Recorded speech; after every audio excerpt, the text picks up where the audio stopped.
Hello guys, I hope you all are doing good. इस बार मैं आप लोगों के लिए इंग्लिश के कुछ क्वेश्चंस लेके आया हूँ। टोटल 40 क्वेश्चंस हैं, तो उसमें से ये 20 क्वेश्चंस फर्स्ट पार्ट में। ये डिफरेंट टॉपिक्स के हैं और पर टॉपिक्स 3 और 4 क्वेश्चंस हैं। तो सबसे पहले identify the part containing the error. तो आपको एरर फाइंड करना है कौन से पार्ट में। तो क्वेश्चन है, हार्डली हैड द बेल रंग when the students rush out of the classroom. आप लोग हर क्वेश्चन का आंसर पॉज करके 1 मिनट लेके कमेंट सेक्शन में दीजिएगा एंड एट द एंड आप स्कोर भी बताइएगा कितना रहा आपका। तो क्वेश्चन हार्डली हेड से शुरू है और हार्डली हेड एक नेगेटिव एडवर्ब है, उसमें इन्वर्जन लगता है।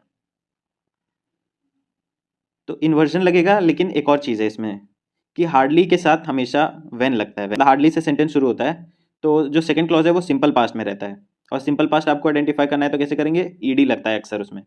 जैसे सिंपल पास्ट क्या होता है कि something that is started and finished at the specific time in the past. Example देता हूँ मैं आप लोग को कि I watched a movie last night, तो ये एक सिंपल पास्ट में है।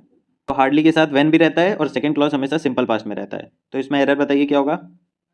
यस गाइस, तो रश की जगह रश्ड आउट होगा।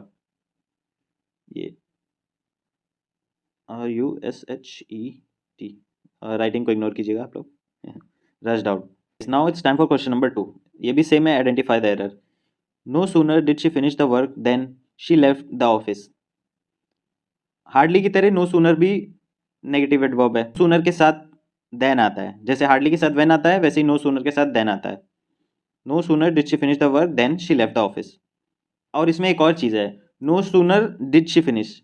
अब नो सूनर के साथ डिड भी आता है, हैड भी आता है। तो डिड कब आता है, जब डिड के बाद सिंपल पास्ट हो। और हैड कब आता है, जब पास्ट परफेक्ट हो। सिंपल पास्ट क्या होता है, मैंने आपको बताया था कि something that is started and finished at the specific time in the past. और पास्ट परफेक्ट क्या होता है कि वो हमको एक एक्शन के बारे में बताता है जो कि दूसरा एक्शन शुरू होने से पहले खत्म हो जाता है। पास्ट परफेक्ट का एक एग्जांपल देता हूँ। I had finished my homework before I went to sleep. मतलब एक एक्शन पहले हो चुका है दूसरे एक्शन से पहले। तो याद रखिएगा, नो सूनर के साथ हैड V3 आता है और नो सूनर के साथ डिड प्लस V1 आता है। जब वर्ब का थर्ड फॉर्म हो तो हैड होगा, वर्ब का फर्स्ट फॉर्म हो तो डिड होगा। तो इसमें फर्स्ट फॉर्म है, no sooner did she finish the work then she left the office. तो इसका आंसर क्या होगा गाइस,